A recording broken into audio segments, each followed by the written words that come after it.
तो नोट कर लेंगे, यहाँ पे देखेंगे।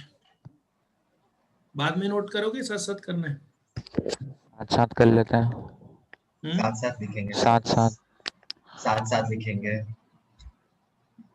Electric charge is a property by virtue of which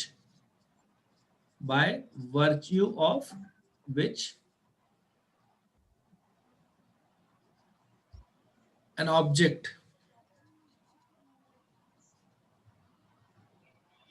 exhibits electromagnetic effects। और ज्यादा लिखना चाहें तो ऐसा लिख सकते हैं, अ चार्ज्ड ऑब्जेक्ट। चार्ज ऑब्जेक्ट मतलब जिस पर चार्ज है, ठीक है। तो इलेक्ट्रिक चार्ज क्या है? It is a property by virtue of which a charge object क्या एग्जिबिट करेगा? इलेक्ट्रोमैग्नेटिक इफेक्ट्स एग्जिबिट करता है। इलेक्ट्रोमैग्नेटिक इफेक्ट कैसे? जैसे चार्ज रेस्ट पर है तो अपने चारों ओर एक इलेक्ट्रिक फील्ड डेवलप करता है, मोशन में है तो मैग्नेटिक फील्ड प्रोड्यूस करता है। तो ये सब डिटेल में है, सब चीज टॉपिक इनके ऊपर पूरे। तो इलेक्ट्रिक चार्ज एक प्रॉपर्टी है, और ऐसी प्रॉपर्टी जिसके कारण क्या हो रहा होता है? कोई भी ऑब्जेक्ट क्या एग्जिबिट करता है? इलेक्ट्रोमैग्नेटिक इफेक्ट्स एग्जिबिट करता है, ठीक है। और ये प्रॉपर्टी मेजरेबल प्रॉपर्टी, ध्यान रखिएगा। आप इस प्रॉपर्टी को क्या कर सकते हैं? मेजर कर सकते हैं। कैसी प्रॉपर्टी है? Which can be measured. इसको आप मेजर कर सकते हैं, ऐसी प्रॉपर्टी है। तो बात हम कर सकते हैं इसकी यूनिट की, यूनिट फॉर मेजरमेंट। तो यूनिट जो है, एक तो हम बात करें इंटरनेशनल सिस्टम में जो ली गई है। अगर आप ध्यान करें कि इंटरनेशनल सिस्टम में इलेक्ट्रिक करंट को फंडामेंटल फिजिकल क्वांटिटी माना है 7 में से। हाँ। तो चार्ज तो उसमें कहीं भी नहीं है। तो इंटरनेशनल सिस्टम में करंट को फंडामेंटल माना, और करंट की यूनिट क्या मानी है? एम्पियर। तो एम्पियर इनटू सेकंड, या एम्पियर सेकंड, या फिर इसी को कहा गया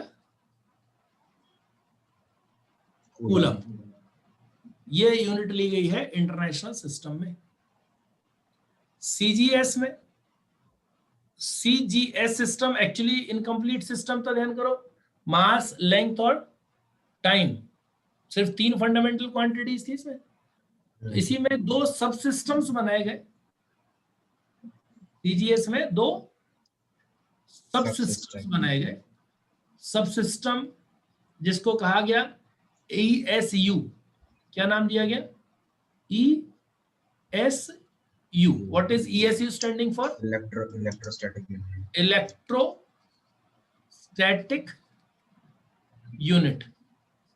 इलेक्ट्रोस्टैटिक यूनिट। इसमें जो इलेक्ट्रोस्टैटिक यूनिट ली गई चार्ज के लिए, उसका नाम रखा गया स्टेट कूलम। क्या नाम रखा गया? State coulomb. State coulomb. State coulomb is ESU of charge. Electrostatic unit of charge क्या है? स्टेट कूलम है। और सब सिस्टम 2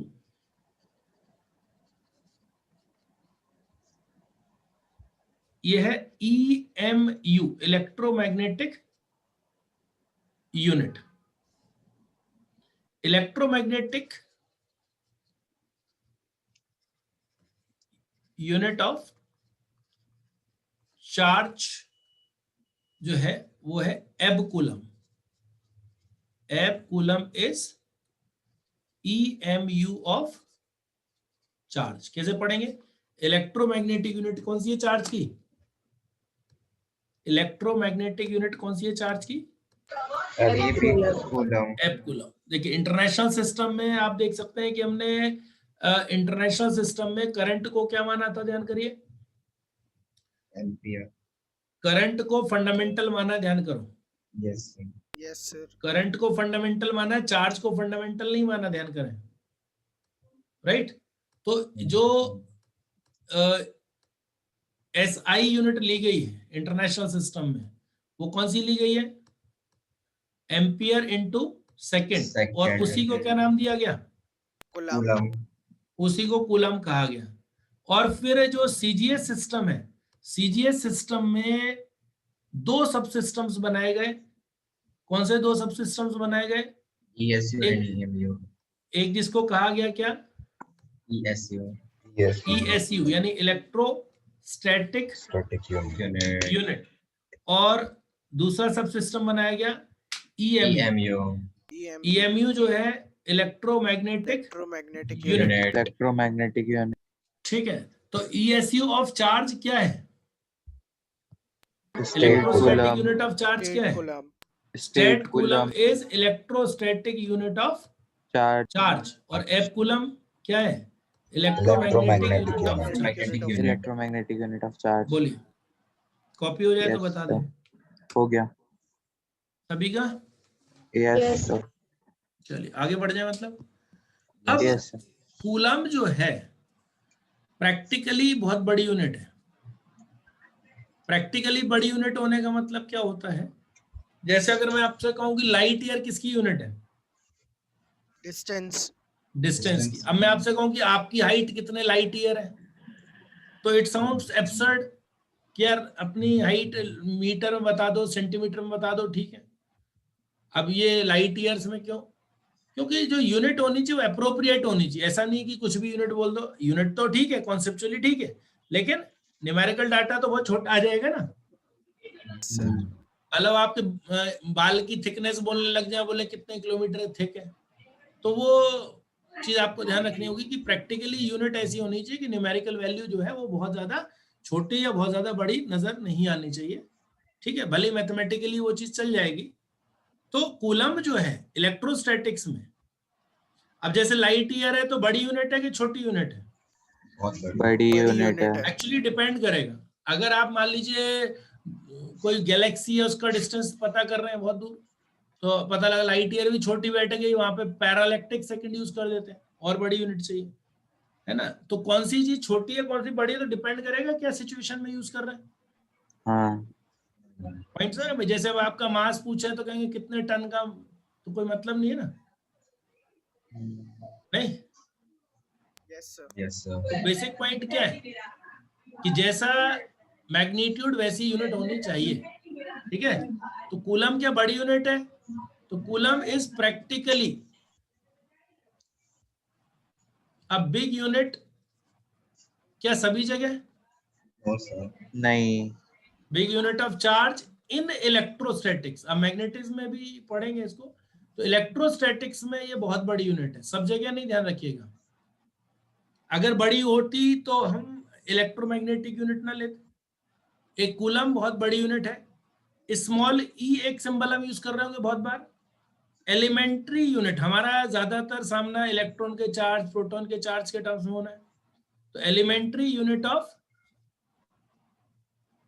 चार्ज, या फिर कई बार इसको हम बोल देते हैं quantum of charge. Quantum of charge, ये जो वैल्यू होती है ये होती है 1.6 इंटू 10⁻⁻19 कूलम। कितनी वैल्यू है बच्चों? 1.6 इंटू, अब ध्यान ये रखना, ये नहीं कह रहा हूं ई फॉर इलेक्ट्रॉन। कई बार लोग सोच लेते ई फॉर इलेक्ट्रॉन। ये जो ई है वो क्या है? एलिमेंट्री यूनिट है चार्ज की। E is elementary unit of charge, और इसकी जो वैल्यू है वो कितनी है? 1.6 इंटू 10⁻⁻19 कूलम। इसको हम क्या बोल देते हैं कई बार? क्वांटम ऑफ चार्ज भी बोल देते हैं। ठीक है, तो जो 1 कूलम है, 1 कूलम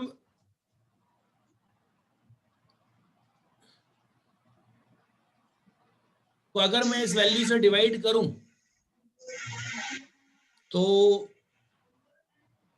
ये जो वैल्यू आएगी 6.25 इंटू 10⁻18, मतलब ये इतने ई के बराबर है। 1 कूलम मतलब कितने ई? 6.25 10 to the power 6 पॉइंट भाई 1 अपॉन ई करोगे ना ये सॉल्व भाई 1 ई कितना है कितना 1.6 into 10 to the power minus 19. तो 1 कूलम कितना है 1 अपॉन 1.6 इंटू 10 की पावर माइनस 19 ई होगा ना Yes, sir. तो ये वैल्यू कितनी आ जाती है 6.25 0.25 into 10 to the power 18.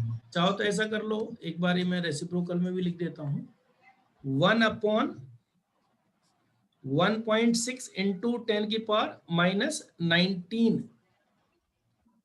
E that is 1 coulomb 6.25 into 10 की पावर 18 ई के बराबर होता है एक कूलम कितने ई के बराबर है 10 to the power वो चीज हो गई 18. ना 1 पॉइंट इसमें इसका रेसिप्रोकल आपको याद रहेगा आगे कैलकुलेशन में कई जगह काम आता रहेगा एक्चुअली में तो रेसिप्रोकल है 1 कूलम 1 अपॉन ई की वैल्यू कितनी होती है ई की वैल्यू तो पता ही है हाँ, ई की वैल्यू पता है और 1 अपॉन ई की भी पता ही रखो कितनी हो गई 6.25 10 to the power 18. 6.25 into 10 raise to the power 18 के बराबर होगी ठीक है तो क्या कहना है कूलम कैसी यूनिट है प्रैक्टिकली बड़ी यूनिट है तो हमें ये देखना है ई जो है वो खुद कितना ई की वैल्यू इलेक्ट्रॉन प्रोटॉन पर जो चार्ज है तो क्योंकि प्रैक्टिकली बड़ी यूनिट है तो फिर इसको क्या करेंगे हम मिली कूलम माइक्रो कूलम इस तरह से यूज करना पड़ेगा प्रीफिक्स लगा के काम चलाएंगे ना क्योंकि है तो ये एसआई यूनिट ना यस सर अपने को तो एसआई में ही ऑप्ट करना है तो मिली कूलम कितना होता होगा सोचो मिली मतलब 1000th part yes Yes, sir. Yes, sir. Micro coulomb 10 की पावर 4 minus 6. प्रीफिक्स तो पता ही ना आपको नैनो नैनो कितना होता है Minus 10 9. power minus 9 pico coulomb अगर कहें तो माइनस Minus 12 minus 12 माइनस 12 आ जाएगा Yes, sir. सिंपल पॉइंट तो प्रीफिक्स की जरूरत क्यों पड़ेगी अपने को यहाँ पे इलेक्ट्रोस्टैटिक्स में क्योंकि कूलम कैसी यूनिट है बहुत बड़ी. बहुत बड़ी यूनिट है तो हमें जरूरत पड़ेगी बार बार प्रीफिक्सेस की perfect. Done yes sir copy हो जाए तो बता देना coulomb is practically a big unit of charge in electrostatics. Small e को कहते हैं elementary unit of charge and also quantum of charge.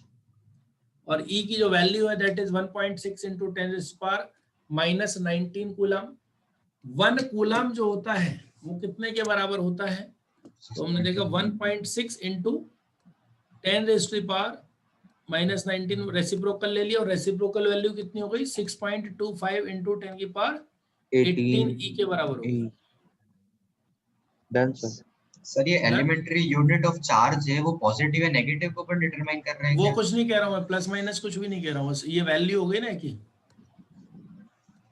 It is जैसे मैं कहूं इलेक्ट्रॉन पे चार्ज कितना है तो आप क्या कहोगे 1.6 चार्ज ऑन इलेक्ट्रॉन हो गया माइनस ई हाँ चार्ज ऑन प्रोटॉन क्या हो गया plus E. Positive. Plus E Hmm. ठीक है ना Yes, sir. Yes, sir.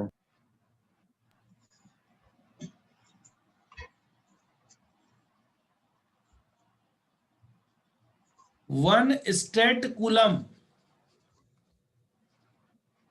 ये होता है 3 into 10 raise to the power 9 का रेसिप्रोकल यानी कि 1 कूलम में कितने स्टेट कूलम होते हैं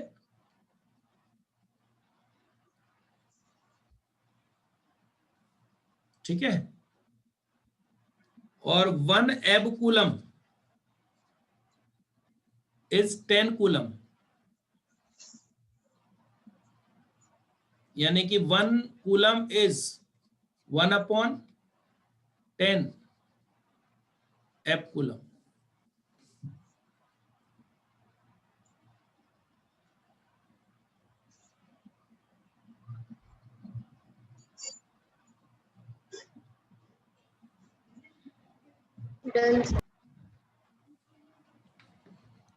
डन बच्चों कूलम कैसी Yes. यूनिट है इलेक्ट्रोस्टैटिक्स में बड़ी यूनिट है Bigger unit. और ई से रिप्रेजेंट करते हैं एलिमेंट्री यूनिट को, elementary unit, elementary unit of और जो चार्ज, एलिमेंट्री यूनिट है चार्ज की वो ई या फिर क्वांटम ऑफ चार्ज भी इसको बोल देते हैं क्वांटम हम। ऑफ चार्ज, और ये वैल्यू कितनी है 1.6 1.6 इंटू, into 10 की पावर -19 कूलम। कूलम। ठीक है, 1 स्टेट कूलम ही हो गया। अब जो स्टेट कूलम है इसी का एक पुराना नाम भी है, इसका एक ऑब्सलीट नेम जो यूज नहीं होता नॉर्मली, इसी को कहते हैं फ्रैंकलिन, फ्रैंकलिन या फिर स्टेट कूलम। ठीक है, थोड़ा कम यूज होता है बट कभी मिल जाए तो, है ना। फ्रैंकलिन, बेंजामिन फ्रैंकलिन नाम से उठाए, फ्रैंकलिन या फिर state coulomb coulomb is practically the smallest, practically जो smallest पूछे तो ये, और practically सबसे बड़ी कौन सी है तो ध्यान रखना Faraday, Faraday is practically the largest unit। सबसे बड़ी यूनिट चार्ज की अगर पूछी जाए तो कौन सी है, फैराडे। फैराडे। ये आप यूज करोगे इलेक्ट्रोकेमिस्ट्री में, अगर इलेक्ट्रोलिसिस होगा आपके सिलेबस में तो 1 फैराडे बराबर होता है 96500 कूलम के। सोचिए एक कूलम अपने आप में बहुत बड़ा था, तो फैराडे में कितने कूलम आ गए 96500 कूलम, लगभग 1 लाख कूलम के पास की वैल्यू होगी नहीं। Yes sir. और ये वैल्यू भी ई के टर्म्स में निकलती होगी कुछ ना कुछ तो। Yes sir.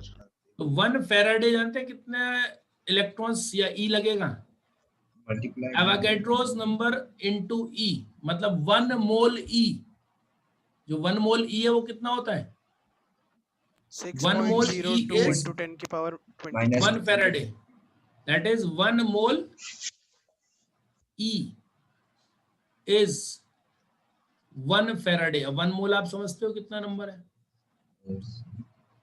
1 मोल तो पता है ना कितना नंबर है, 1 मोल ई इज 1 फैराडे। ठीक है, सबसे बड़ी यूनिट कौन सी है चार्ज की प्रैक्टिकली, फैराडे। फैराडे। और 1 फैराडे कितना होता है 96500 कूलम।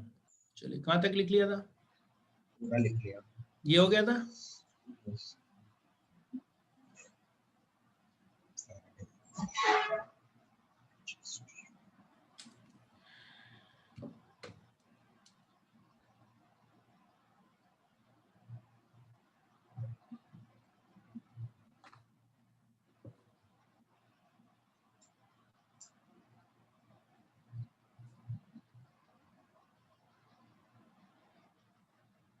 नीचे कर दो थोड़ा,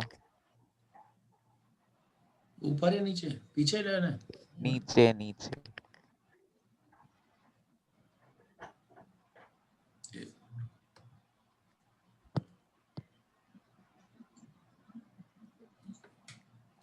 फ्रैंकलिन और state coulomb is practically the smallest unit of charge। Sir और थोड़ा नीचे कर दो। और फैराडे, ध्यान रखना फैराड एक और यूनिट आएगी आगे जाके अगले टॉपिक में, तो फैराड और फैराडे ये दो अलग अलग चीजें ध्यान रखना है ना।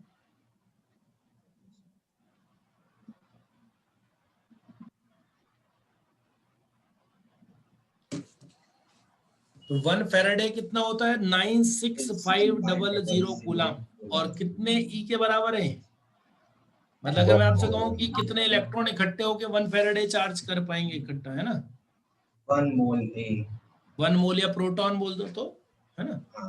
यस।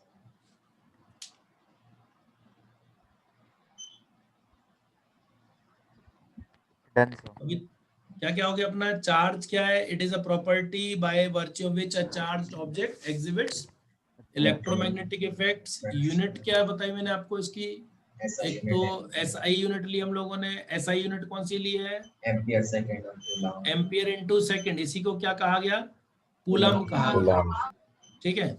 और CGS में दो सब सिस्टम्स बनाए गए, एक तो ESU और एक EMU, ठीक है, इलेक्ट्रोस्टैटिक यूनिट और इलेक्ट्रोमैग्नेटिक यूनिट।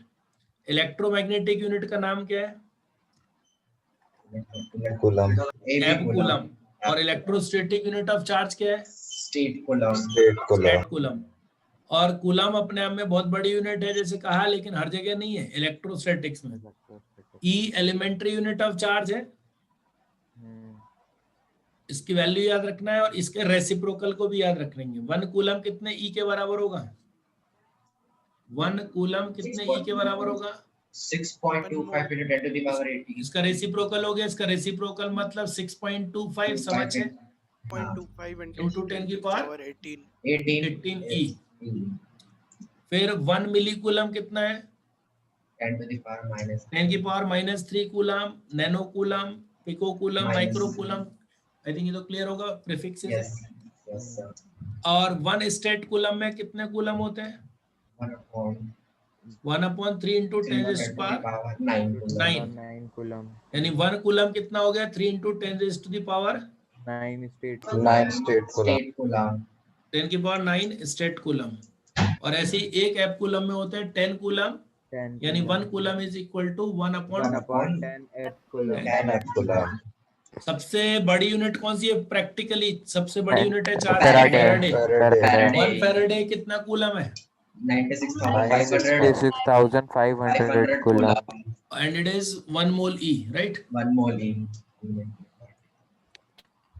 फिर नेक्स्ट हेडिंग हो गया बच्चों, कॉपी हो गया ना, यहाँ तक ही रह गया, सर हो गया सर थोड़ा सा बचा।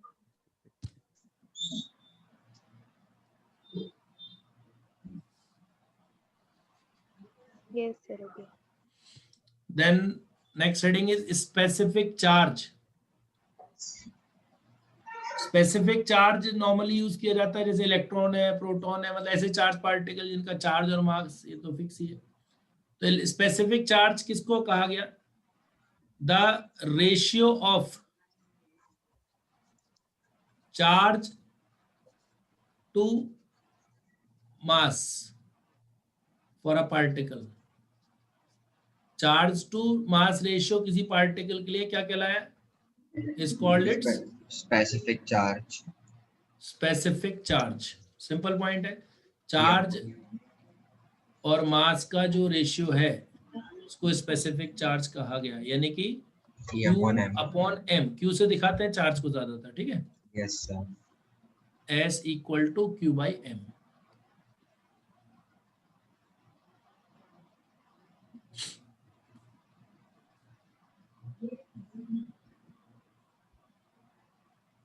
सर ये केमिस्ट्री में भी आया था E/m रेशियो। हाँ ये आया होगा ना E/m। अब अपना ज्यादातर सामना होना है electron, proton, deuteron, alpha particle, इनसे। तो अगर हम सोचे हैं, ये हो गया, कॉपी हो गया, यस सर हो गया। यूनिट क्या हो जाएगी इसकी, SI में क्या हो जाएगी, कूलम कूलम किलोग्राम पर केजी। Coulomb per KG.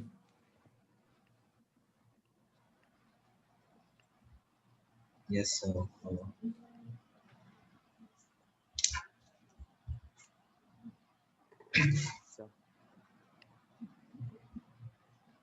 ठीक है, यस सर। अब इसमें अपने को जरूरत, जैसे ज्यादातर मान लो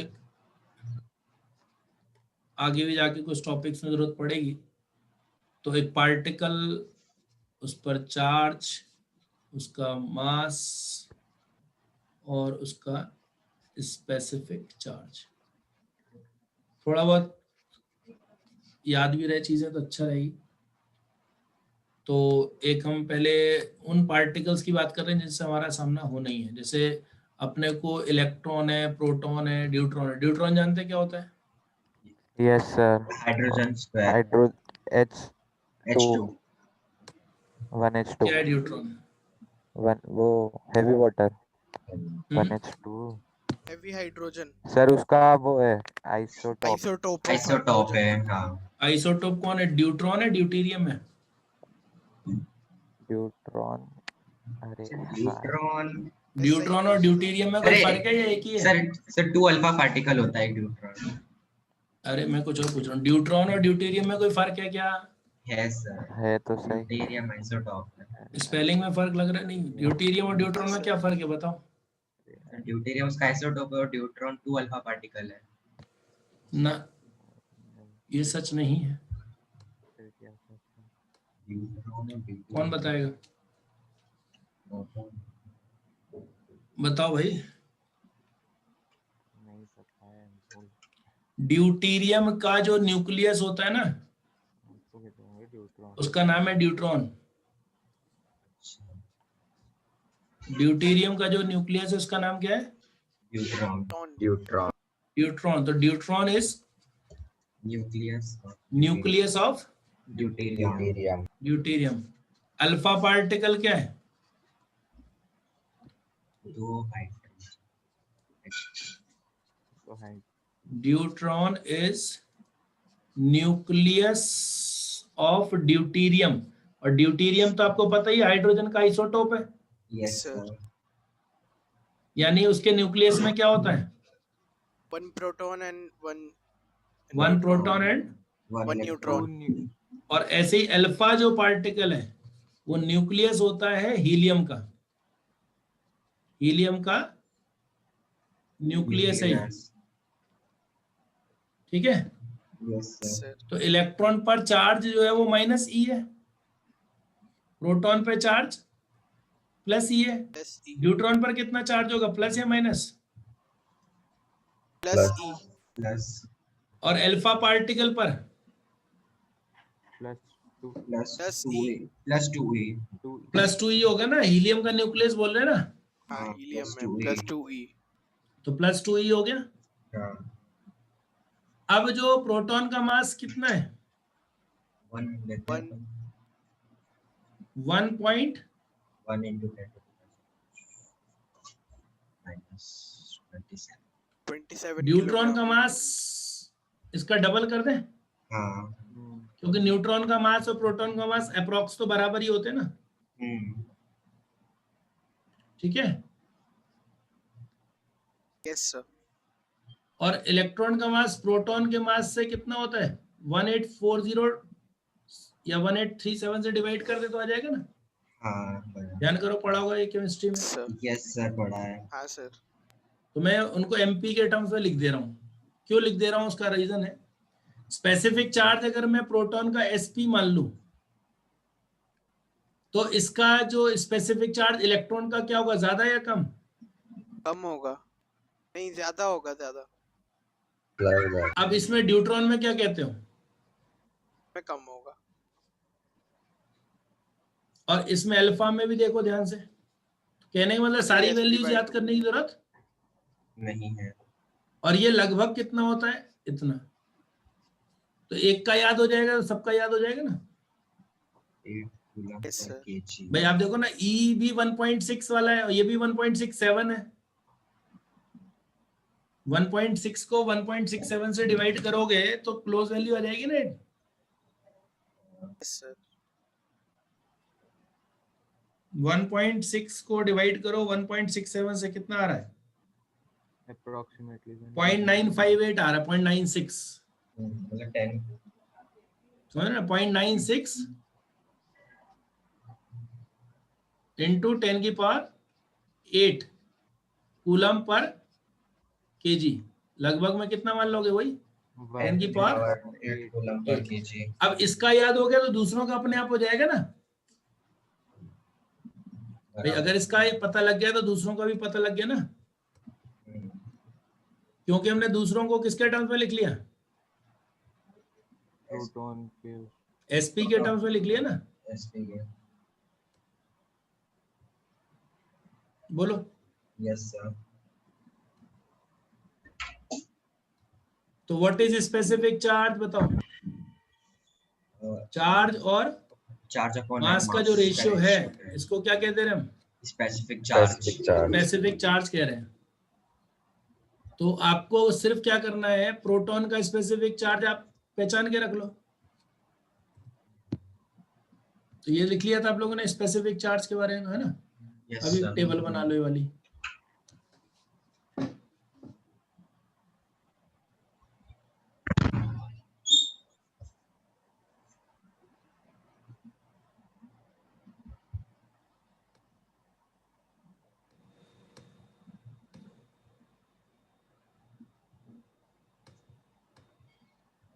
Done, sir.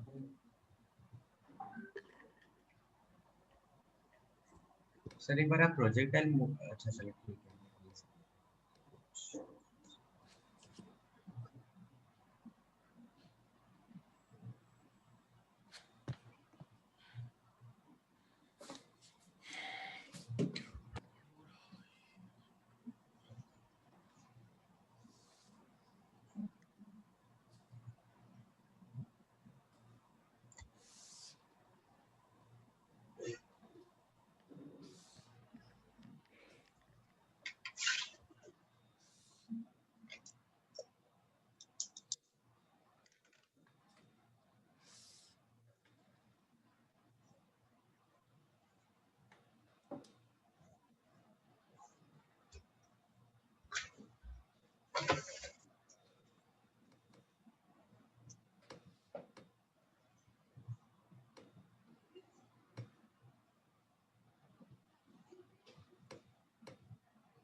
हो गया। और सर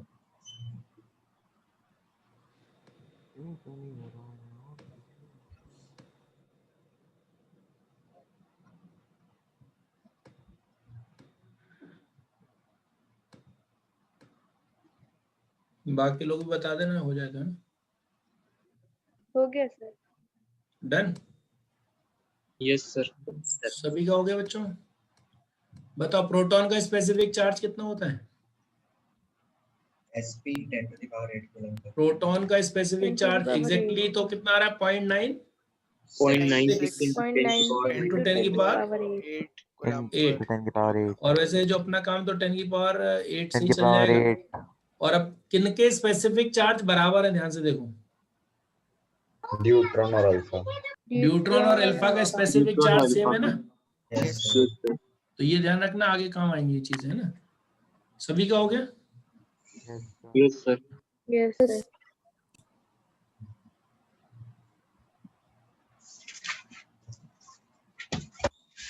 तो note that specific charge of neutron, specific charge of alpha दोनों आपस में बराबर है, और प्रोटॉन के स्पेसिफिक चार्ज के क्या है, आधे के हाँ बराबर है। ठीक है, ये याद रखना है। एस डी इक्वल टू, देखो अभी इसकी जरूरत अभी तुरंत नहीं पड़ेगी, लेकिन आगे जाके ये अच्छा रहेगा याद रखना। पता रहेगा तो फिर डायरेक्टली यूज कर पाओगे ना। ड्यूट्रॉन किसको कहा गया, nucleus nucleus of deuterium. Nucleus of deuterium. Alpha किसको कहा गया, nucleus of Nucleus of helium. Nucleus of helium. और स्पेसिफिक चार्ज किनके बराबर किनके ज्यादा वो आप देख रहे हो। ड्यूटेरॉन और अल्फा के अल्फा पार्टिकल का जो स्पेसिफिक चार्ज है और ड्यूट्रॉन का जो स्पेसिफिक चार्ज है ये आपस में इक्वल है। ठीक है, यस डन। Yes sir. अब इसके बाद आते हैं नेक्स्ट लेवल पे। अब नेक्स्ट हेडिंग लिख लेंगे आप, प्रॉपर्टीज ऑफ चार्ज।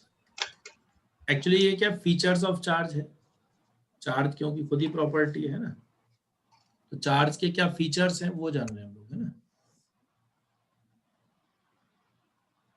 एक तो ये कि जो चार्ज होता है वो ये पाया गया कि दो तरह का होता है,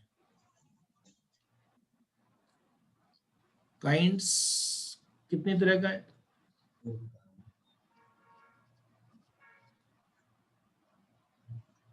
दो तरह का। एक जो नाम दिया गया पॉजिटिव और दूसरा नाम क्या दिया गया? नेगेटिव। नेगेटिव। तो there are two kinds of या टू टाइप्स ऑफ चार्जेस। एक तो पॉजिटिव और दूसरा साइन दिया गया negative. Positive and negative sign दिया गया। ये साइन कन्वेंशन दिया था बेंजामिन फ्रैंकलिन, हालांकि हिस्टोरी इसकी कोई ज्यादा यूज नहीं है। बेंजामिन फ्रैंकलिन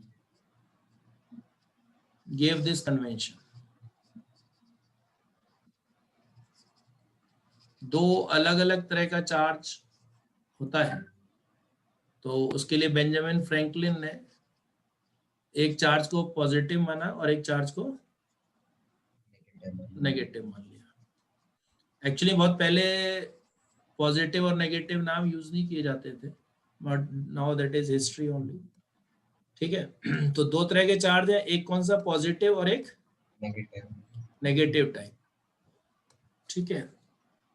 दूसरा ये जो साइन कन्वेंशन किसने दिया? Benjamin Franklin gave this sign convention कि एक चार्ज पॉजिटिव होता है और एक चार्ज नेगेटिव होता है। तो जो सिमिलर नेचर के चार्जेस हैं, यानी कि लाइक चार्जेस, ये चार्जेस ऑफ सिमिलर नेचर क्या करते हैं? ये रिपेल करते हैं। चार्जेस सिमिलर इन नेचर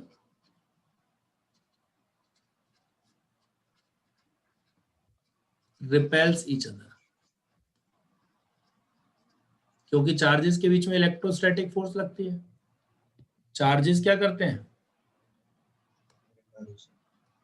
एक दूसरे को क्या करते हैं? Charges apply electrostatic force on force on charges each other. Apply electrostatic force on each other, ऐसा लिख ले। Electrostatic forces on each other. इसमें अगर सिमिलर इन नेचर है तो क्या करेंगे? Repel. और अगर डिसिमिलर इन नेचर है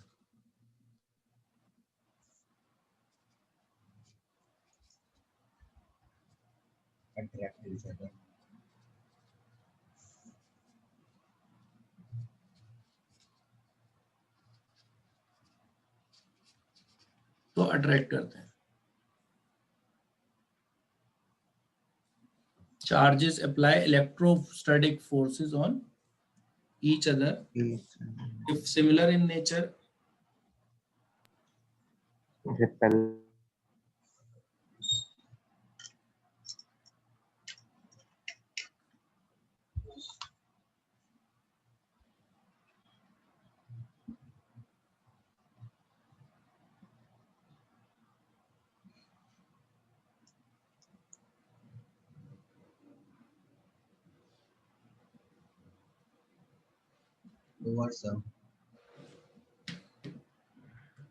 बोलो। Yes sir. चार्जेस क्या का पहला पॉइंट क्या का? चार्जेस कितने तरह के? दो तरह के होते हैं, पॉजिटिव चार्ज और Negative charge. Negative charge. ये साइन कन्वेंशन दिया था बेंजामिन फ्रैंकलिन। और चार्जेस जो है वो एक दूसरे पर इलेक्ट्रोस्टैटिक फोर्स लगाते हैं। तो अगर सिमिलर इन नेचर है तो रिपेल करते हैं, Repel डिसिमिलर करते इन हैं। नेचर है तो Attract. अट्रैक्ट करते हैं।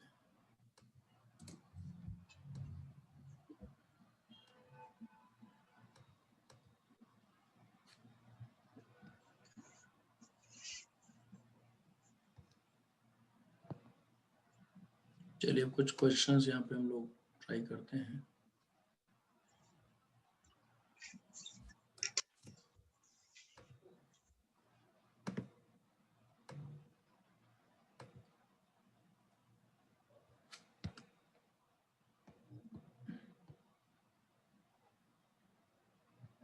देखिए question, which of the following figures correctly shows the forces that three charged particles exert on each other?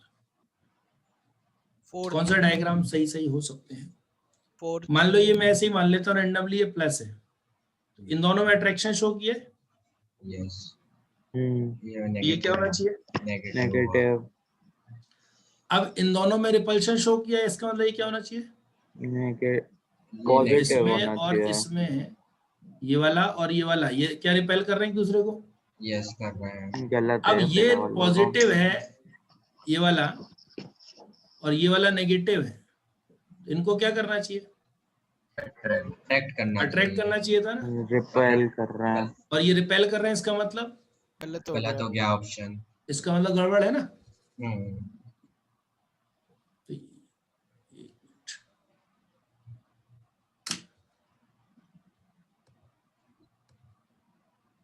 ये बंद हो गया वो नोट, स्टार्ट कर रहे हैं।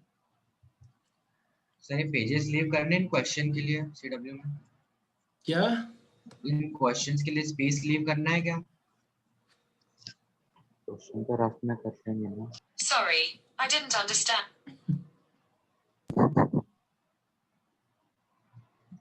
ये वाला क्या हो गया फिर, गलत हो गया? तो स्क्रीन नहीं आई है। अरे एक मिनट रुको,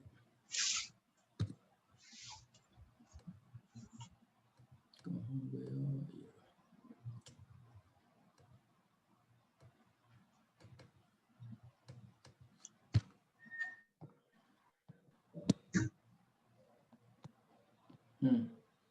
तो आ गई।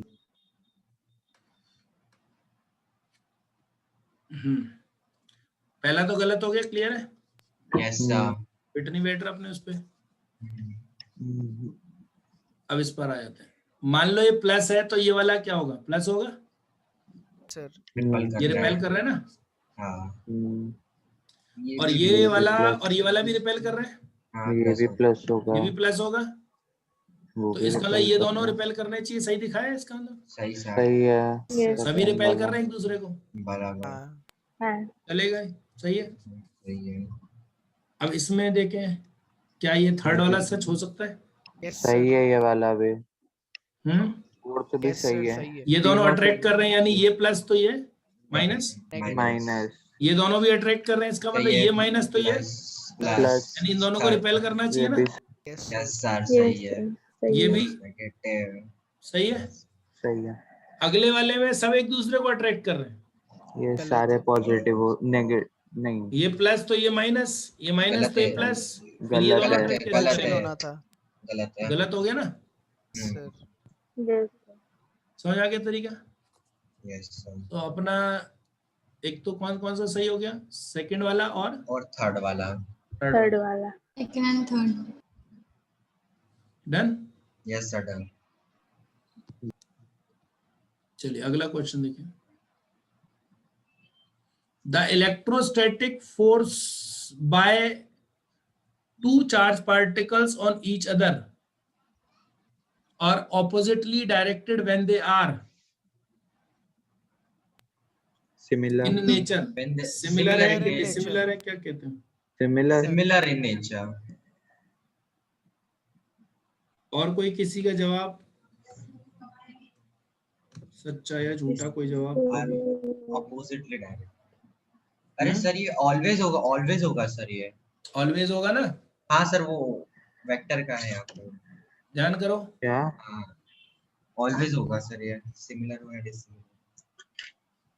ऑलवेज होगा ये, मतलब क्या होगा? मतलब ये सदैव। सोचो सोचो क्यों? क्योंकि सर अपोजिटली डायरेक्टेड है तो देखो भी- ये क्या कर रहे हैं, रिपेल, हाँ और ये कर रहे हैं मान लो अट्रैक्ट। एरो का डायरेक्शन देखो, अपोजिटली डायरेक्टेड। और ध्यान करो एक ही झटके में समझ आ जाएगा। Newton third law, for every action there is equal and opposite reaction. Opposite reaction, ठीक है ना। अगर रीजन पे जाओ तो रीजन सिंपल है, क्या रीजन दे दोगे? न्यूटन थर्ड लॉ, यानी दो चार्जेस एक दूसरे पर जो फोर्स लगाएंगे वो इक्वल इन मैग्नीट्यूड होगी, but Yes. Opposite in direction. Actually में ऑपोजिट डायरेक्शन से रिपल्शन वाला फील आने लगता है जबरदस्ती। हम ये भूल जाते हैं कि प्लस और माइनस जो अट्रैक्ट कर रहे हैं, ये अट्रैक्शन भी तो ऑपोजिट डायरेक्शन ही है ना अपोजिट ही अपोजिट है। डायरेक्शन भाई। ही है। रिपल्शन में क्या, रिपल्शन का मतलब है अवे फ्रॉम ईच अदर, और अट्रैक्शन का मतलब क्या है, टुवर्ड्स। टुवर्ड्स ईच अदर, लेकिन है तो दोनों ऑपोजिटली डायरेक्टेड। Yes sir. तो रिपेल ईच अदर का मतलब क्या हो गया, रिपेल ईच अदर, रिपेल्स का मतलब away from each other. Away, और अट्रैक्शन का मतलब क्या हो गया, टुवर्ड्स। जो फोर्स अप्लाई करे टुवर्ड्स ईच अदर। Towards तो इसलिए each यहाँ other. पे क्या forces equal in magnitude opposite in direction है कि नहीं। है। Yes sir. Yes, All sir. चलो three अगला जवाब are दे, there. अगला question. 2 electrons and a proton lie on a straight line as shown. The directions of the forces, ये electron माने हैं और ये प्रोटॉन माना है। A force E1 the force of P on E1 and the total force on E2 respectively are D वाला। D option. D option, D option. D option पढ़ के बताया क्या, देख सोच नहीं के नहीं बताया? सर, नहीं, नहीं करके वो बताया है। करके बताया सर, करके बताया। देखा ही नहीं सर ऑप्शन। हाँ अच्छी बात है। E2 का E1 पे रिपल्शन हो रहा होगा, यस यस सर। सर। और प्रोटॉन क्या कर रहा होगा, इसको अट्रैक्ट कर रहा होगा। अट्रैक्ट कर रहा होगा। और टोटल फोर्स क्या लग रही होगी, किसकी ज्यादा चल रही होगी, इलेक्ट्रॉन। जो पास में वो ज्यादा फोर्स लगा रहा होगा ना, मैग्नीट्यूड तो बराबर है। हाँ। Yes sir. तो इलेक्ट्रॉन पर भी चार्ज उतना ही है, प्रोटॉन पर भी उतना ही है। हम्म। तो नेचुरल है कि क्योंकि इलेक्ट्रॉन पास में है तो ये फोर्स ज्यादा लगाएगा। ज्यादा लगा रहा लगाएगा। होगा। तो नेट फोर्स का डायरेक्शन किसकी चलेगी, इलेक्ट्रॉन। इलेक्ट्रॉन की। ठीक है। Yes sir. तो कोई बीच में अगर दूसरा पार्टिकल है तो अफेक्ट नहीं हो रहा है कुछ। नहीं, आपस में लड़ाई में कोई फर्क नहीं आएगा, नेट लड़ाई देखेंगे बाद में। तो नेट की बात की है ना, ओके सर। इंडिविजुअली तो जो लग रही है वो लगेगी इररिस्पेक्टिव ऑफ द अदर। जैसे वो ग्रेविटेशन पढ़ रहे थे ना, तो दो, ये इसमें बताओ, दो प्रोटॉन है, इलेक्ट्रॉन है, डायरेक्शन, D वाला। ये इलेक्ट्रॉन बीच में ही है, ये थोड़ा खिसक गया है। ठीक है ना। चलो D इसमें क्या कहते हैं, बीच में किनारे सी किनारे ऑप्शन। पे दिया है, E वाला।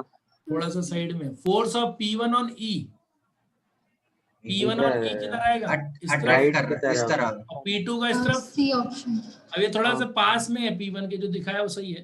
तो किसकी चलेगी, P1 की। P1. P1 वाले की चलेगी ना।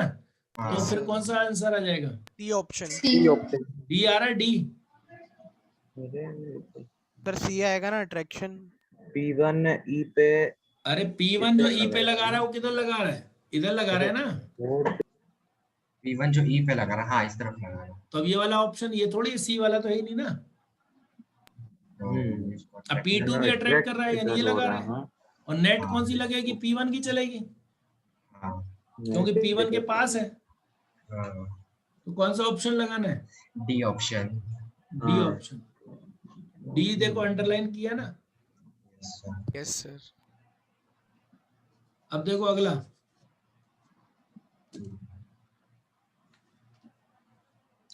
दो पार्टिकल्स हैं एक्स और वाई, एक पर चार्ज 2q है और एक पर चार्ज q है। 2q वाला q वाले पे ज्यादा लगाएगा या q वाला 2q पे ज्यादा लगाएगा, 2Q वाला दोनों क्यों ज्यादा? बराबर ही लगाएंगे।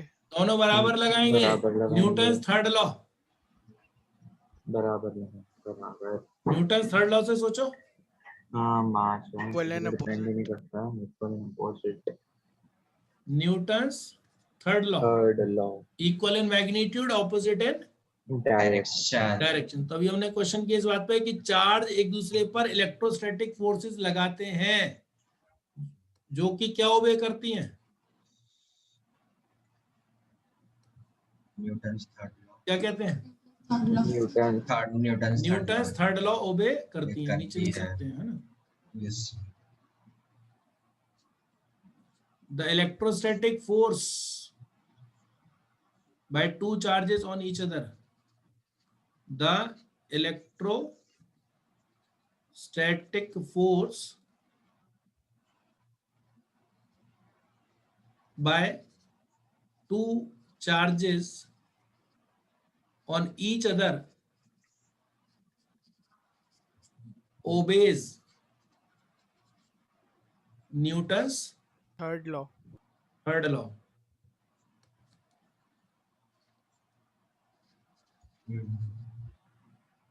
Newton's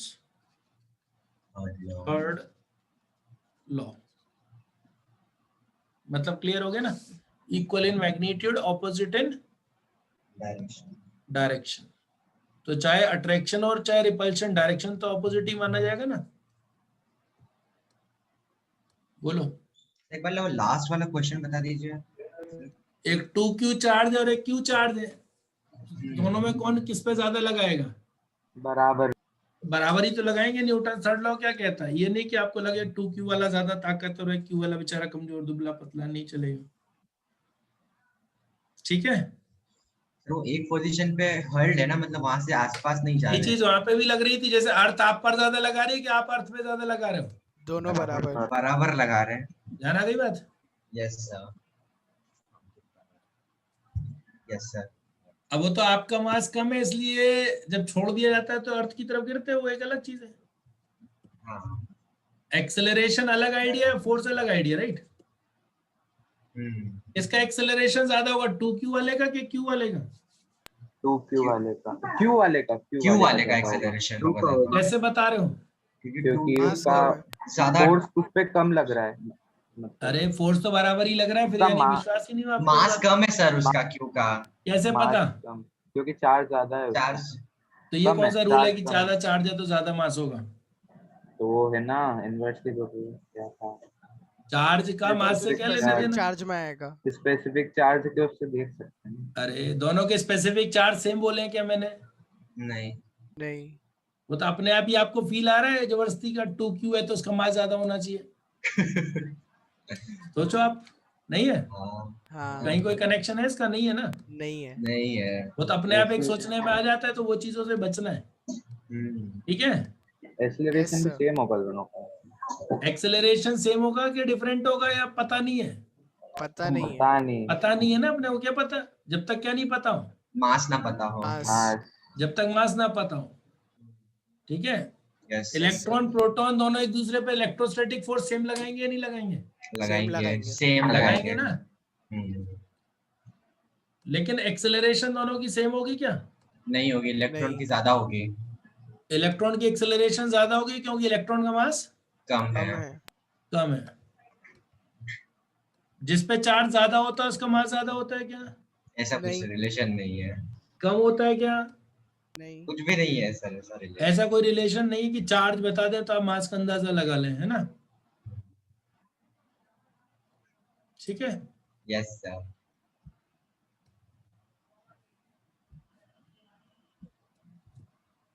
सर ये नोट करने के लिए स्पेस छोड़ देना सीडब्ल्यू में, कॉपी में.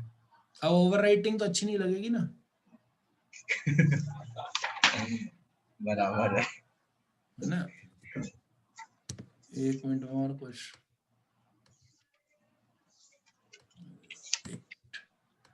क्यों पेस्ट हो रहा है?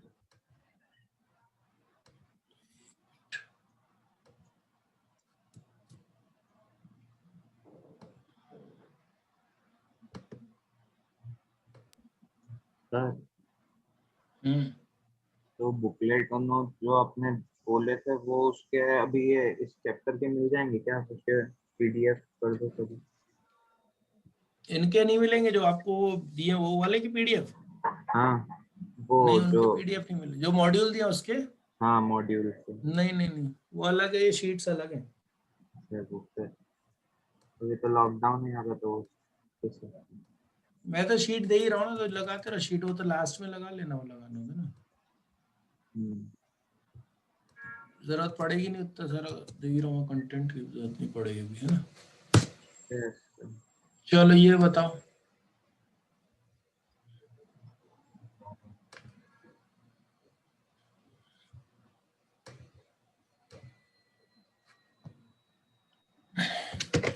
A proton and an electron are held in place on the x-axis.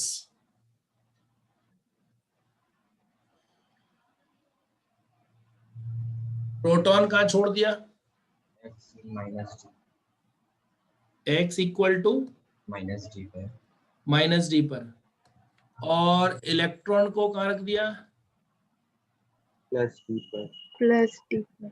Plus D पर। यहाँ पे इलेक्ट्रॉन है और यहाँ पर है मान लीजिए प्रोटॉन। ये डिस्टेंस इसका d है, इसका डिस्टेंस भी डी है। d है। कहने का मतलब ये है ना। इलेक्ट्रॉन पहले आ जाएगा तो कौन पहले आएगा? दोनों एक दूसरे पर फोर्स लगाएंगे, यस सर। हाँ, ठीक है, दोनों पे इलेक्ट्रॉन। फोर्स बराबर लगेगी। इलेक्ट्रॉन Yes, पहले आ sir. जाएगा।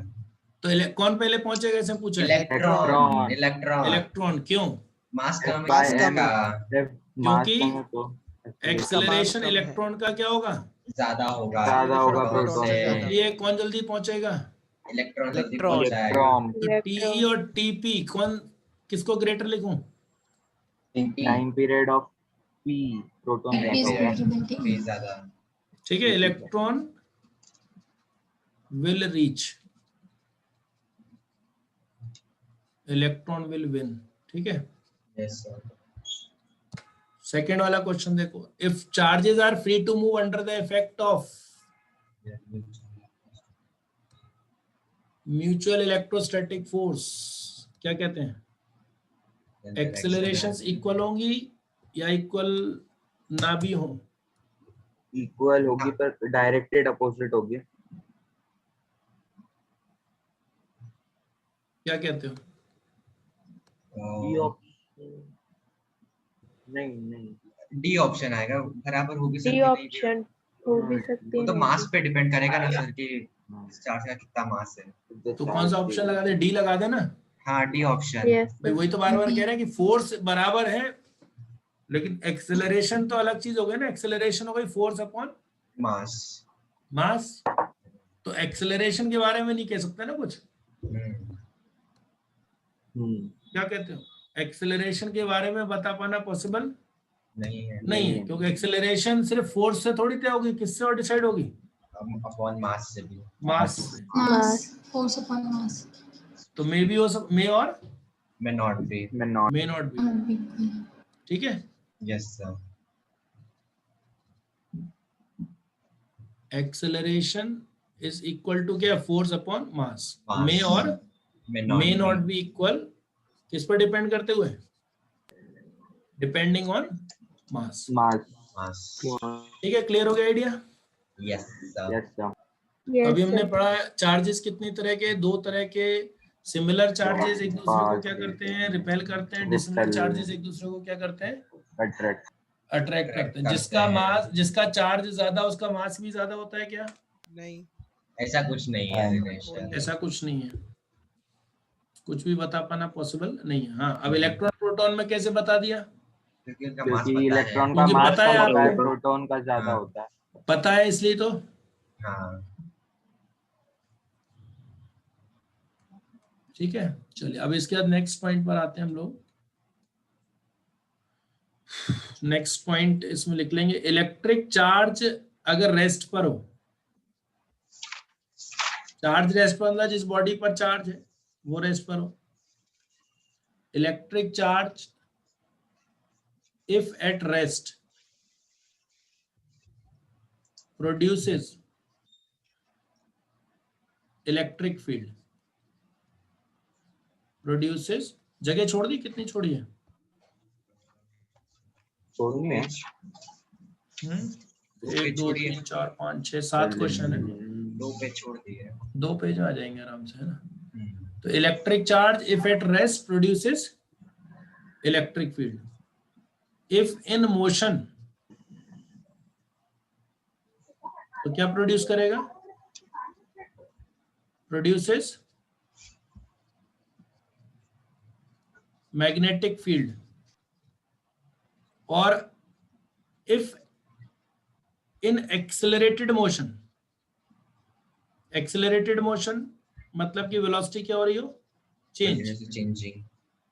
तो ये प्रोड्यूस करता है electromagnetic waves, produces electromagnetic waves.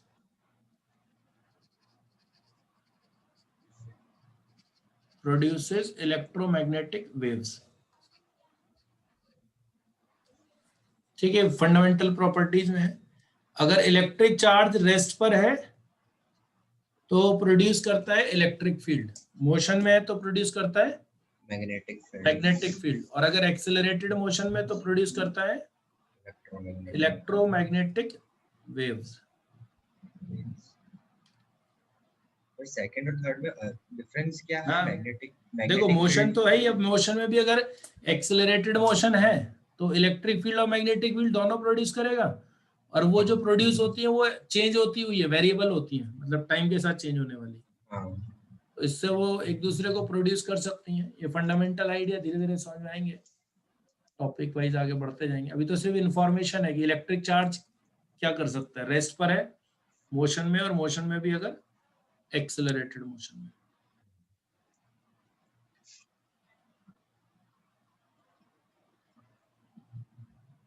अब चार्ज हमेशा किसी पार्टिकल पर ही होगा, तो charge is always associated with matter, हमेशा किसी पार्टिकल पर ही होगा, मतलब मैटर से ही हमेशा जुड़ा होगा, ये नहीं कि इलेक्ट्रॉन छोड़ दें उसका चार्ज छीन ले। तो इसलिए क्या कहा, it is always associated with matter, therefore thus charge transfer always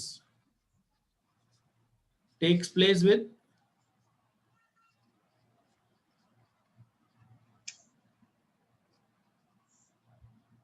transfer of mass.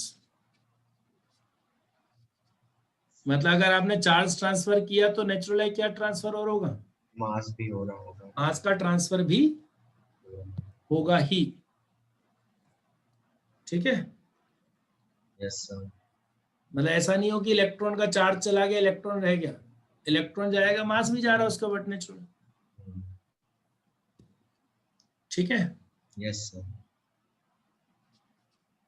फिर charge is non relativistic,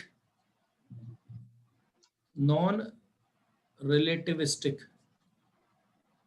charge is non relativistic. मतलब इस बात का क्या है, ऊपर की लाइन लिख ली क्या? यस सर, लिख लो। Yes sir. एक रेफरेंस फ्रेम होता है ना, जैसे आप मान लीजिए किसी को रेस्ट से ऑब्जर्व कर रहे हो कि मोशन से, रिलेटिव वेलोसिटी वाली बात जो आती है, मतलब अलग अलग रेफरेंस फ्रेम से आप ऑब्जर्व करेंगे तो चार्ज की वैल्यू सेम आएगी। मतलब अगर आप एक चलती हुई ट्रेन से देख रहे हैं, रेस्ट पे है तो देख रहे हैं, तो चार्ज की वैल्यू पर कोई फर्क नहीं पड़ता। इसका मतलब क्या है, that is the charge has the same magnitude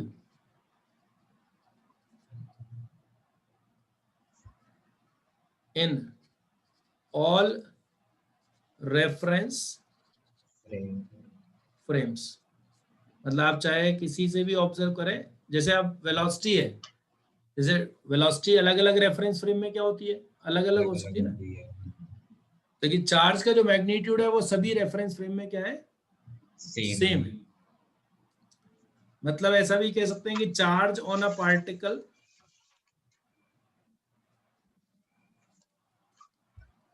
do not varies with velocity, velocity के साथ वेरी नहीं करता। मतलब चार्ज वेलोसिटी पे डिपेंड, चार्ज वेलोसिटी पर डिपेंड नहीं करता है। अब ये बात हम क्यों कहते हैं, स्पेशली क्यों मेंशन कर रहे हैं इस बात को कि वेलोसिटी पर डिपेंड नहीं करता है, क्योंकि एक प्रॉपर्टी और है बॉडी की, मास।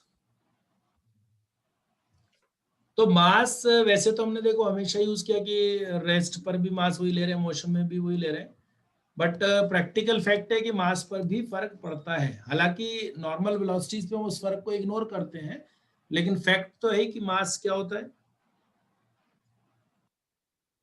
चेंज हो जाता है ये लिख लिया यहाँ तक। Yes, sir. बाकी बच्चे लिख लिए बेटा? Yes, sir. Yes sir. ये हम बात इसलिए पुट कर रहे हैं क्योंकि मास जो होता है वो भी एक प्रॉपर्टी है पार्टिकल की। जैसे चार्ज पार्टिकल की प्रॉपर्टी, मास तो हमेशा ही होगा। तो ध्यान रखना है कि जो मास होता है, मास रिलेटिविस्टिक होता है actually. Normally we need to ignore this thing, but exact precisely क्या होता है, मास क्या होता है, रिलेटिविस्टिक होता है। मास किसी भी पार्टिकल का, mass of a particle increases with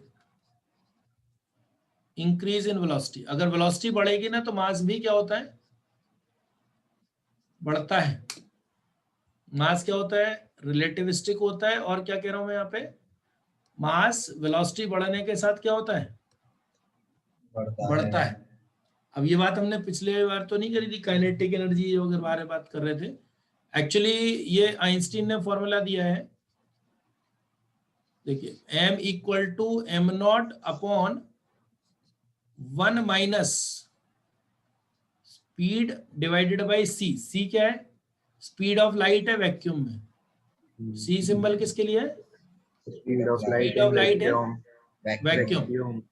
तो अब आप देखें कि ये जो स्पीड ऑफ लाइट होती है ना वैक्यूम में, बहुत ज्यादा होती है एक्चुअली।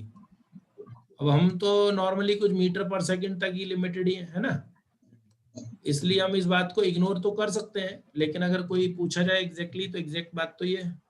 तो m इक्वल टू क्या कह रहा हूं मैं, M naught 1 minus V upon C का स्क्वायर। वी क्या है, वी है speed of particle, speed of particle. Velocity का मैग्नीट्यूड स्पीड ही है। सी क्या है, speed of light in vacuum, speed of light in vacuum. तो अब आप देखो, अगर v बढ़ता है तो v अपॉन सी क्या हो जाएगा, कम बढ़ेगा। हो जाएगा। बढ़ेगा तो 1 में से सब्ट्रैक्ट करोगे तो फिर कम आएगा, कम आएगा तो m क्या हो गया, ज्यादा हो गया ना। m नॉट मतलब mass of particle, rest mass बोलते हैं इसको। और m क्या है, मास इन मोशन। In motion. जब मोशन में है तो, ठीक है, यस सर। जब मोशन में है तो मास। तो ये वैसे तो कोई आपसे इस पे क्वेश्चन न्यूमेरिकल नहीं बनेगा, बट क्योंकि हम मास और चार्ज की बात कर रहे हैं तो ये थोड़ा सा ध्यान रखते हुए कि इनमें कंपैरिजन है कि मास पर कोई फर्क पड़ता है क्या, मोशन का पड़ता है। एक्चुअली में चार्ज पर नहीं पड़ता है लेकिन मास पर पड़ता है। तो अब आप सोचो कि अगर मास बढ़ रहा है वेलोसिटी बढ़ने के साथ, तो फिर उस कंडीशन में क्या कहोगे, क्या स्पेसिफिक चार्ज पर कोई फर्क पड़ रहा है, बढ़ता है, कम हो रहा बढ़ रहा है। क्योंकि स्पेसिफिक चार्ज उस पर डिपेंड करता है ना, मास पे भी। Inversely proportional to mass. तो क्या फर्क पड़ेगा, कम हो जाएगा स्पेसिफिक कम हो चार्ज। जाएगा स्पेसिफिक है ना। specific mass charge. Of a charge बढ़ने। Particle increases with increase in speed, thus specific charge decreases with Decreases. increase in speed. Specific, thus specific charge decreases, ठीक है।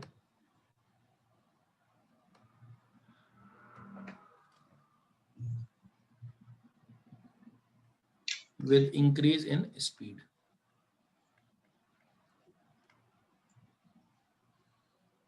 तो क्या कहा, ये लिख लिया था, चार्ज कैसा है, नॉन रिलेटिविस्टिक है, यानी चार्ज का मैग्नीट्यूड सभी रेफरेंस फ्रेम्स में कैसा रहता है, सेम रहता है। Constant. यानी चार्ज किसी भी पार्टिकल पर वेलोसिटी के साथ चेंज नहीं होता। नहीं होता है। और मास जो होता है वो चेंज होता है, क्योंकि मास चेंज होता है तो इसलिए मास कैसा कहलाया, रिलेटिविस्टिक। Non-relativistic. मास रिलेटिविस्टिक है और चार्ज नॉन रिलेटिविस्टिक। Non-relativistic. पीछे वाला कॉपी हो गया था इससे पहले का। Yes, sir.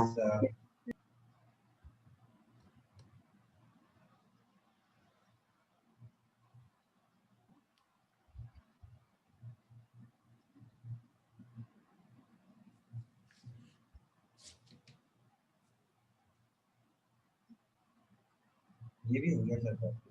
हो गया सर। क्वेश्चन भेजूं?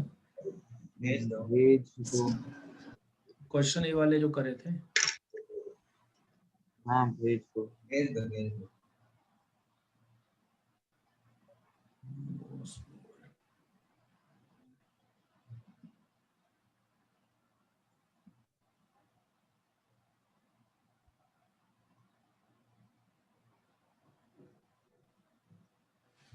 भेज दिया है ना। तो ये हो गया प्रॉपर्टी किसकी, चार्ज के साथ नॉन रिलेटिविस्टिक है। इसके अलावा और क्या देखें?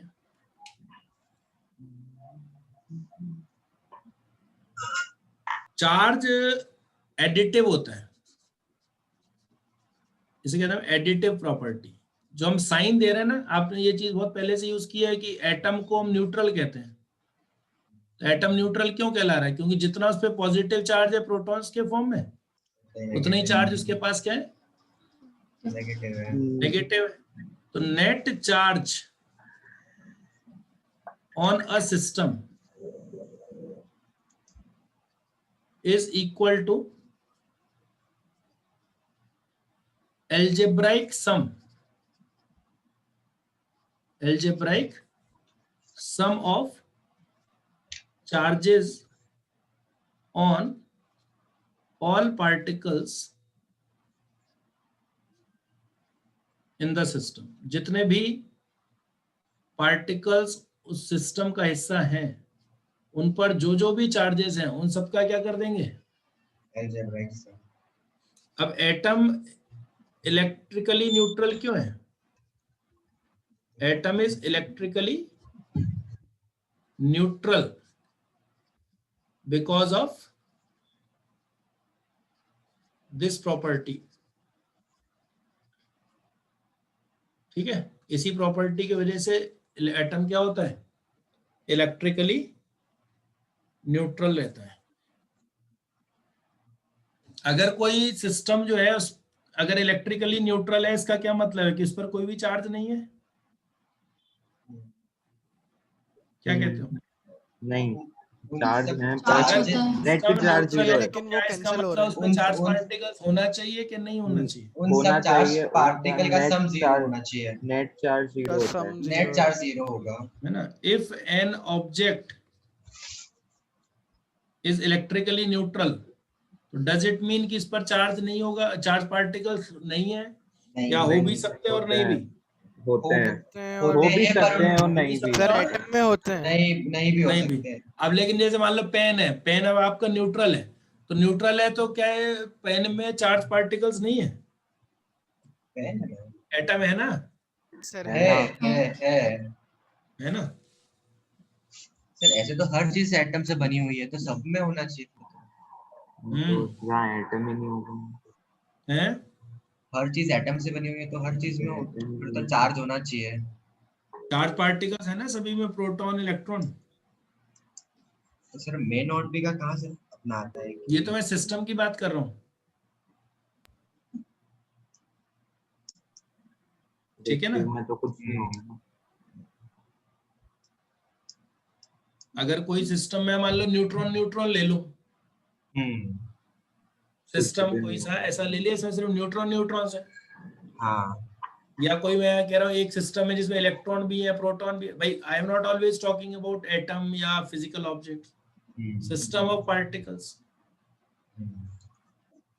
फिजिकल ऑब्जेक्ट्स की बात हर बार कर रहा हूँ, ऐसा जरूरी नहीं है ना।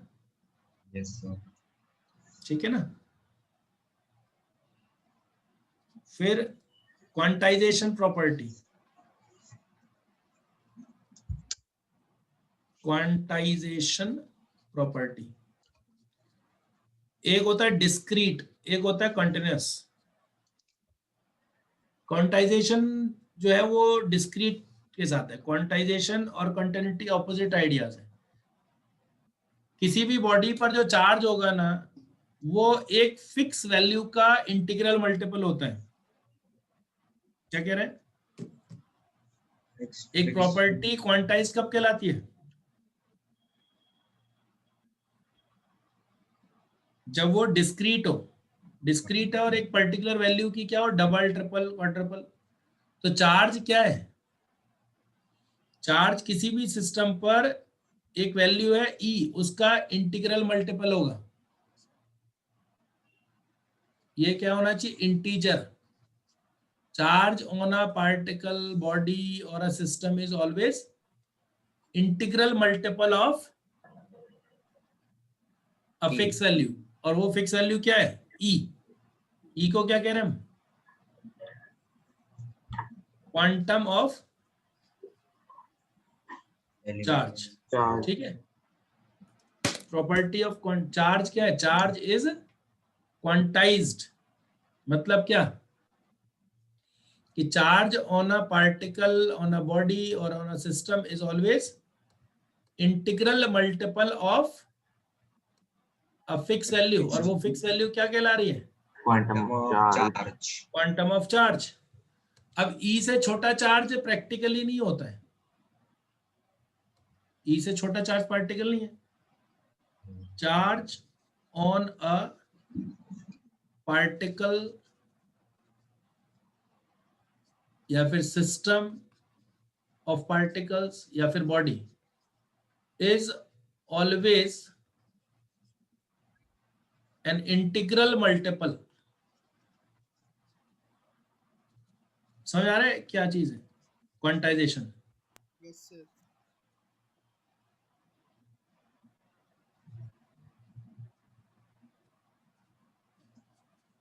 अब जैसे किसी पर चार्ज 1.5 ई नहीं होगा,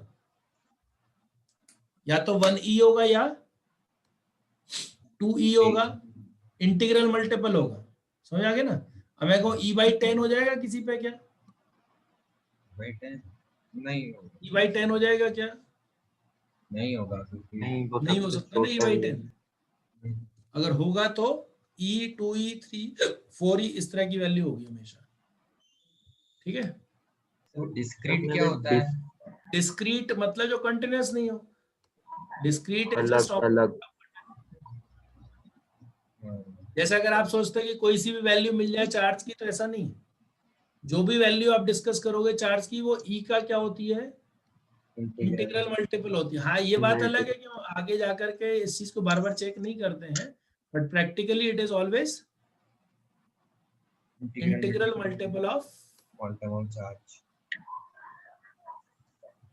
देखो मैं एक वैल्यू दे रहा हूँ आपको, क्वेश्चन दे रहा हूँ।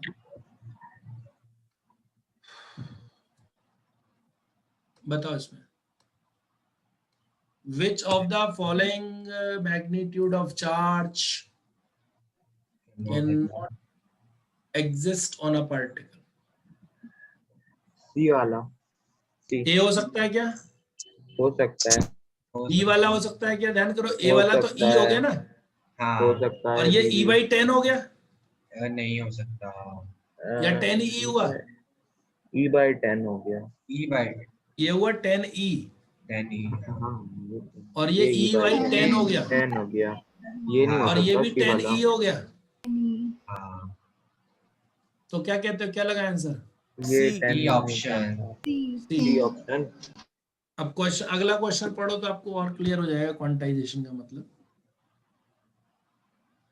मतलब ऐसा समझो, अगर मार्केट में सिर्फ 100 रुपीज के नोट होते हैं, तो जो भी एक्सचेंज होता है वो 100 का डबल, ट्रिपल, क्वाड्रपल ऐसी तो होता। हाँ। अब 100 की जगह मान लो 100 का मार्क नोट खत्म कर दें, सिर्फ मान लो 3.5 रुपए का नोट ले आए, तो 3.5 रुपए का नोट ले आए तो क्वांटम 3.5 रुपए हो जाएगा ना। हाँ। तो जो भी वैल्यू होगी वो 3.5 की 1 टाइम, 2 टाइम, 3 टाइम होगी ना। जो भी क्वांटम हो उसका क्या हो, 1 गुना, 2 गुना, 3 गुना, कुछ भी। ठीक है ना? देखो ए ऑप्शन आएगा। अब ये कह रहे हैं कि प्रोटॉन और जो न्यूट्रॉन होते हैं, ये पाया गया है कि वो और छोटे चार्ज से बने, उनकी वैल्यू होती है E/3, 2E/3। D option. तो अगर मान लो ये कभी आइसोलेट हो गए, वैसे तो कभी आइसोलेट हुए नहीं है, लेकिन अगर कभी ऐसा हुआ भविष्य में कि आइसोलेट हो गए, तो क्या चार्ज क्वांटाइज रहेगा कि नहीं रहेगा?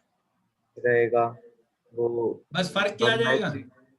2 टाइम हो जाएगा वो। बस इसकी बस स्मॉलेस्ट फर्क क्या आ यूनिट जाएगा कि 1/3 हो क्वांटम ऑफ जाएगी। चार्ज चेंज हो जाएगा। 1/3 ई हो। अभी जो हाँ। क्वांटम है चार्ज का वो ई है, बाद में हाँ, लाइक फ्री हो जाएगी। बात समझ आ गई ना? बराबर। मान लो Yes, sir. सिर्फ एक ही नोट चले मार्केट में, कोई सा भी नोट हो, ₹1.5 का हो, तो जो भी कुछ होगा उस ₹1.5 का इंटीग्रल मल्टीपल होगा ना। आगे मतलब समझ में? Yes Yes, sir. तो फिर अपन ई को कुछ भी कंसीडर नहीं करेंगे, जो अपन पहले जो ई वो ई क्वांटम नहीं होगा ना, नया क्वांटम E/3 हो जाएगा, वो ई तो खुद ही 3 1/3 क्वांटम के हो बराबर हो जाएगा। जाएगा उसके। अच्छा ठीक है। Yes sir. बताओ ये वाला question. How much positive and negative charges,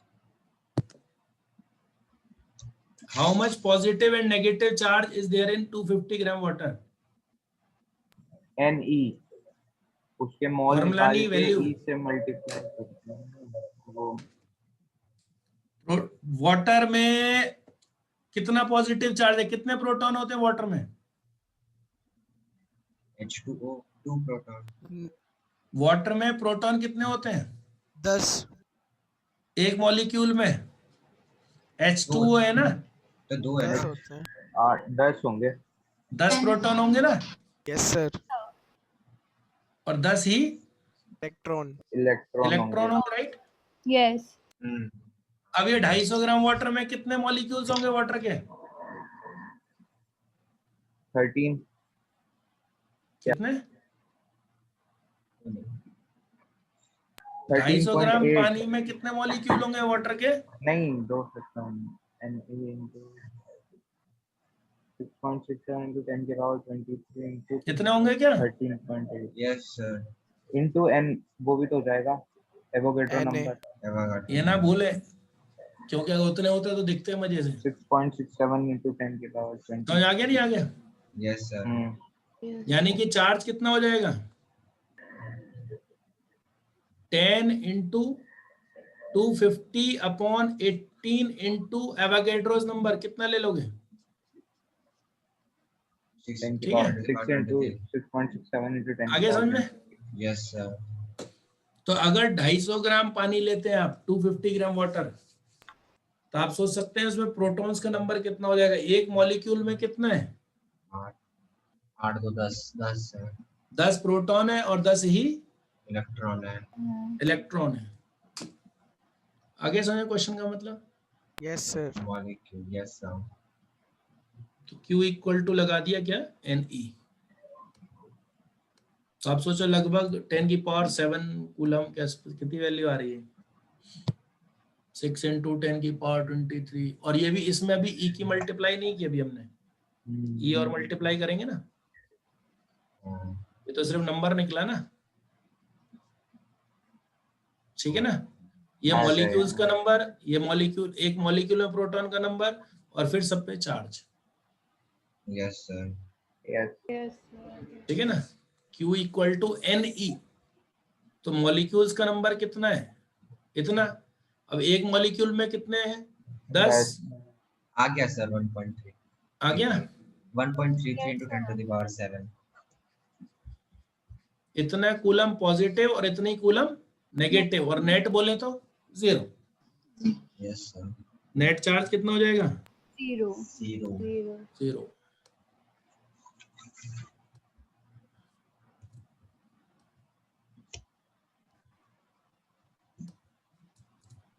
ये बताओ। Charge of H positive charge on H plus, proton का हाइड्रोजन आयन पर कितना चार्ज होगा?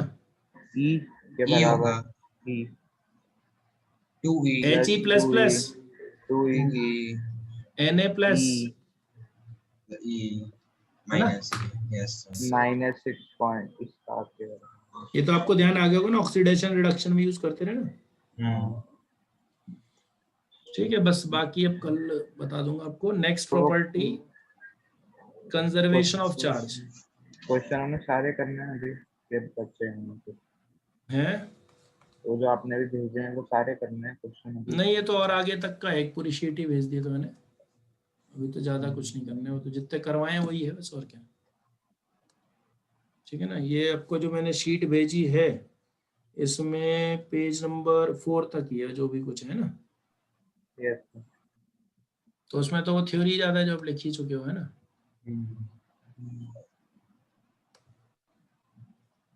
ठीक है, यस सर, एंड कर रहा हूँ मैं। Thank you yes sir, sir. Thank thank you, you sir. Sir, bye sir.